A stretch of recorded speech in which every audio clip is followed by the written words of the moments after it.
അദ്ധ്യായം 97. അൽ ഖദ്ർ, മക്കയിൽ അവതരിച്ചത്. ഖദ്ർ എന്നാൽ നിർണയം എന്നാണ് അർത്ഥം. വിശുദ്ധ ഖുർആൻ അവതീർണമായ രാത്രിയെ അഥവാ നിർണയത്തിന്റെ രാത്രിയെ സംബന്ധിച്ച് വിവരിച്ചിട്ടുള്ളതുകൊണ്ടാണ് ഈ അദ്ധ്യായത്തിന് ഇപ്രകാരം പേർ നൽകപ്പെട്ടത്. ബിസ്മില്ലാഹിർ റഹ്മാനിർ റഹീം.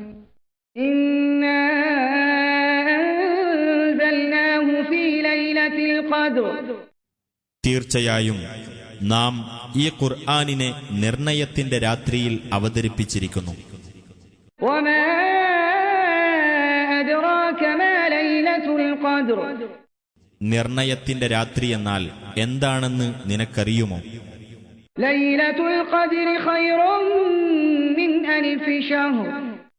നിർണയത്തിന്റെ രാത്രി 1000 മാസത്തേക്കാൾ ഉത്തമമാകുന്നു.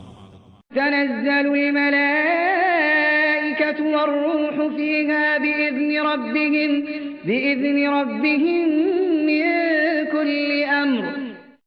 മലക്കുകളും ആത്മാവും അവരുടെ രക്ഷിതാവിന്റെ എല്ലാ കാര്യത്തെ സംബന്ധിച്ചുമുള്ള ഉത്തരവുമായി ആ രാത്രിയിൽ ഇറങ്ങിവരുന്നു. സലാമുൻ ഹിയ ഹത്താ മത്ലഇൽ ഫജ്ർ. പ്രഭാതോദയം വരെ അത് സമാധാനമത്രേ.